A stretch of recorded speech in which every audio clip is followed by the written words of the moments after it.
Some of the most feared figures in medieval times weren't knights or warlords, they were outlaws.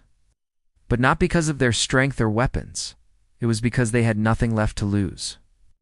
They carved out lives on the edge of survival, in places where the law had no reach and mercy was just a forgotten concept. But before we dive into what their lives were like, it's important to understand just how dire things had to get for someone to become an outlaw in the first place. These days, we throw the word outlaw around pretty casually, but in medieval times, it meant something far more serious. When someone was branded an outlaw, they were literally cast out from the protection of the law. This wasn't just a figurative punishment, it was a death sentence wrapped up in legal jargon. Once you became an outlaw, anyone could rob you, beat you, or even kill you without facing any consequences. It was like being a tax collector, but worse. At least people had to pay taxes before they could legally hate you. No one cared what happened to you because, as far as the law was concerned, you didn't even exist anymore. And getting labeled as an outlaw could happen for reasons that seem utterly ridiculous today. For example, failing to show up in court was enough to make someone an outlaw. If you missed a court date because you were sick, couldn't afford the journey, or simply didn't know about it, your entire life could be ruined. The medieval court system had all the flexibility of a stone wall and about as much empathy. What's even worse is that the consequences didn't just affect the person who was outlawed. If the head of a household was declared an outlaw, their family, wife, children, even servants could face similar punishment. Women weren't technically allowed to be outlaws due to medieval legal traditions, but they could be declared waived, which essentially had the same effect. Everything they owned, property, livestock, tools, even their cooking pots, was taken. The authorities could sweep in and take everything, leaving nothing behind. This was particularly harsh because many of the people who ended up as outlaws were criminals in the way we think of today. Sure, some were political enemies of powerful nobles, but many others were just poor people who had fallen into debt. They couldn't pay back their creditors, and instead of finding sympathy, they were condemned to an outlaw's fate. In 13th century England, thousands of men were listed as outlaws in just a few counties. Being an outlaw wasn't a description of someone's behavior. It was a formal legal status, recognized through official documents and public announcements. The psychological toll of being made an outlaw was enormous. People who had once been respected members of their communities found themselves cast out, former friends and neighbors afraid to associate with them. Those who tried to appeal their outlaw status often found it incredibly difficult, as the process was expensive and rarely successful. The road ahead was filled with danger and uncertainty. For those who were forced to live as outlaws, survival was the first and most immediate challenge. Many of them sought refuge in dark, dense forests that had long been avoided by regular people, who feared the wild animals, bandits, and supposed supernatural forces lurking there. These forests, though seemingly a safe haven for those society had abandoned, were far from ideal shelters. They were like nature's version of a maximum security prison, except the prisoners had to build their own cells and find their own food. The fear of these deep forests worked to the outlaws' advantage.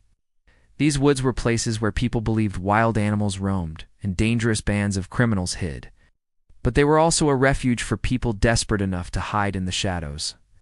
To survive, outlaws had to get creative. They would carve out living spaces inside the hollow trunks of massive old trees, tiny spaces that could barely fit one person lying down. Living in a tree trunk was like staying in a hotel room where the walls had been replaced by rats, and the only service was catching your own food. For those who couldn't find shelter in trees, some would dig underground hideouts, carefully covering the entrances with branches, leaves, and dirt to make them invisible. These shelters were cold, damp, and vulnerable to the elements, especially during rainy seasons when water would seep through the walls. Building these shelters wasn't easy either. The tools that many outlaws had at their disposal were primitive at best: sharp rocks, broken sticks, and whatever they could salvage from their surroundings. The key to survival was invisibility, being hidden from anyone who might be looking for them. To achieve this, outlaws memorized secret paths through the thickest parts of the forest, paths that only they knew existed. Daylight travel was far too risky, so most outlaws became nocturnal. Moving under the cover of night was dangerous in its own right, but it was the only way to avoid detection. Fire became a tricky but essential element in their lives. They needed warmth and cooked food, but smoke rising from a fire could be seen from miles away. This made cooking a complicated military operation. Planning was needed, and stealth was essential. Outlaws learned to build fires in deep pits, using only the driest wood to reduce the amount of smoke. But food was just one part of their struggle. Hunting was another. While it provided the most reliable source of meat, hunting required tools and skills that many didn't have. Outlaws fashioned crude spears from sharpened sticks and set snares for small animals like rabbits.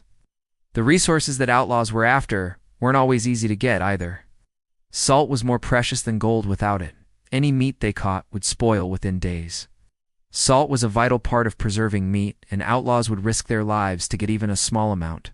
All of these struggles were compounded by the weather. Wool clothing became unbearable when wet. Shoes wore out quickly, and replacing them was nearly impossible.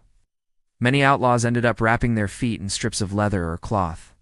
Despite these hardships, some outlaws did find unexpected allies. Some sympathetic peasants would leave food in agreed-upon locations, while others, like priests, might offer medicine or information about planned searches.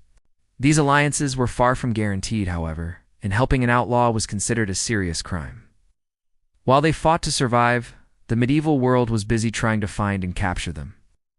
A network of hunters was in place to track down outlaws and bring them back to face justice. These hunters, often professional bounty hunters, turned the pursuit of fugitives into a full-blown profession. Sheriffs were responsible for leading most of these efforts, and their reputations depended on their success. A sheriff with many outlaws in his territory looked incompetent, while one who captured many was likely to be promoted and gain respect. Many of the bounty hunters were former soldiers who had honed their tracking and combat skills during wars. After the wars ended, these men would continue working, but now they were hunting people, not enemy soldiers. These professional bounty hunters were like medieval private investigators, except instead of digging into people's private lives, they were dragging them out of hiding. Tracking dogs played a crucial role in these operations, especially in areas where the Norman nobility had introduced them. These specially trained dogs were able to follow scent trails that were days old, leading hunters straight to outlaw camps. These dogs were probably more reliable than the human hunters themselves. Local communities were encouraged to participate in outlaw hunting through a system of rewards and incentives. Capturing an outlaw could result in money, livestock, clothing, or legal favors. For struggling peasants, these rewards were life-changing. The psychology of betrayal ran deep in medieval society. Economic hardship, jealousy, and fear often motivated people to turn on their neighbors. Medieval informants were the equivalent of modern-day social media influencers, but instead of getting likes, they earned coins for turning in their fellow humans. As outlaws became more desperate, they began forming groups, seeking refuge in numbers. Survival became easier when they weren't alone, and the camaraderie that grew among them helped them cope with the harsh realities of their situation. These outlaw gangs formed naturally, as solitary fugitives met others who shared the same struggles. Sometimes 2 or 3 people would join forces, often friends who had been outlawed together, or strangers who had stumbled across one another by chance in the forests. At first, these tiny groups had to be cautious, as they lacked the strength in numbers to fend off serious threats. But as their numbers grew, the dynamics of outlaw life began to shift. Larger gangs formed, with some groups including dozens of members. These larger organizations often operated more like small armies than simple criminal bands. They could control significant territories, establish permanent camps with defensive positions, and defend themselves from law enforcement. However, size brought its own complications. Division of labor became essential for the survival and function of these larger groups. Without it, chaos would likely ensue. Within these gangs, everyone had a role to play. Some became lookouts, others scouts, and some dedicated themselves to hunting and providing food for the entire group. These roles were vital. If the best hunter was captured, everyone risked starvation. If the most experienced scout was lost, the entire group could walk straight into a trap. The larger the gang, the more specialized the tasks became, and just like any organization, the loss of one member could lead to the collapse of the entire structure. Sharing resources was both a strength and a weakness for these outlaw gangs. Weapons and tools were often communal. allowing the group to accomplish tasks that would be impossible for any individual member. But disagreements over how to divide stolen goods could lead to violent confrontations. The delicate balance of trust and cooperation was critical. Each gang member had already been betrayed by society, sometimes even by their own families. Building trust within these gangs was incredibly difficult. To maintain order and prevent disputes, some gangs adopted rules or codes of conduct. Enforcing these codes was a challenge after all. Many of the members were desperate criminals who had already lived through years of betrayal and hardship. To survive, outlaws had to rely on each other, but they were also keenly aware that, like them, everyone in the group had already been cast aside by society. One of the biggest challenges larger gangs faced was territorial conflicts. Gangs fought over hunting grounds, hiding places, and sources of food. The competition for these resources often led to violent gang warfare, where disputes were settled with swords rather than negotiations. These conflicts could be even more dangerous than confrontations with law enforcement, as the outlaws were more likely to fight back fiercely to defend their territory. As the gangs grew, their notoriety spread. Stories of their exploits were told and retold in taverns and marketplaces. With each telling, the stories grew more dramatic, sometimes bordering on legend. The fearsome reputation of some outlaw gangs spread far beyond their immediate territories. In many cases, these tales only added to their mystique, making them seem almost invincible. But while the stories may have made these outlaws seem larger than life, the reality was far more brutal. Communication was key within these groups. They developed subtle signals and coded messages to coordinate activities. However, as gangs became larger and more organized, they also became more visible. The more people involved, the more attention they attracted from the authorities. The law enforcement's priority shifted to tracking down these organized gangs, often diverting more resources and manpower into their pursuit. Despite the strength in numbers, the constant threat of capture remained. Law enforcement was relentless, and most captures happened during surprise raids on outlaw camps. These raids were typically carried out in the early morning hours when the outlaws were still sleeping. Law enforcement had learned that striking when the outlaws were most vulnerable was the most effective way to ensure a successful capture. Once captured, outlaws were often bound with heavy ropes or chains, making escape nearly impossible. These restraints were designed not just to secure them, but to cause as much discomfort and pain as possible. The authorities were not kind in their treatment of outlaws. Capture was meant to be a punishment in and of itself, and once the outlaw was securely in custody, they would often be paraded through the streets, making them public spectacles. It was like medieval reality TV, where the audience's entertainment came from watching the suffering of criminals. Public executions were common, and they were a spectacle in every sense of the word. Crowds would gather, eager to watch the condemned meet their fate. The executions weren't just about punishing the individual, they were about setting an example. Law enforcement used these events to demonstrate their power and make it clear that no one was above the law. Executions were meant to deter others from following in the outlaw's footsteps. For many people, watching an execution was as much about reinforcing the social order as it was about seeking retribution. The punishments for captured outlaws varied depending on their crimes and the local authorities' mood. Hanging was the most common form of execution, but other punishments could be just as brutal, including mutilation, branding with hot irons, and public humiliation. In some cases, the heads of notorious outlaws were displayed on spikes as a warning to others. Some outlaws were offered pardons in exchange for military service or information about their former companions, essentially becoming informants for the authorities. These were difficult decisions, as betraying comrades was never easy, but in the face of death, many chose to cooperate, hoping for a life, however compromised, instead of an inevitable end. Religious intervention occasionally offered some outlaws a last chance at redemption. Monks and clergy might petition for mercy or offer to take the condemned into their service, allowing them to work within the safety of a monastery. But to gain this mercy, the outlaw had to prove they had undergone a genuine spiritual transformation, a difficult task. When they had lived a life defined by violence and desperation, despite the harshness of the medieval justice system, it was often the outlaws themselves who were seen as symbols of resistance by the common people. Those who survived for long periods in the forests or evaded capture for years became legends in their own right. They were admired as rebels, against unfair authority, their stories growing in the telling.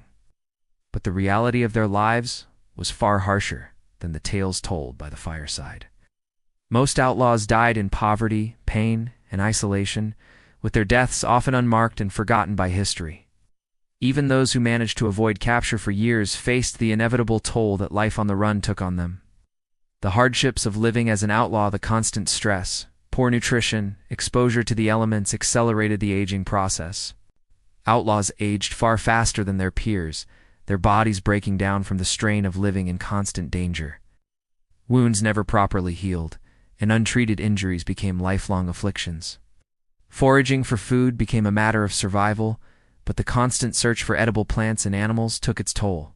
Finding safe food was like a constant gamble. Everything in the wild could be either poisonous or tasteless.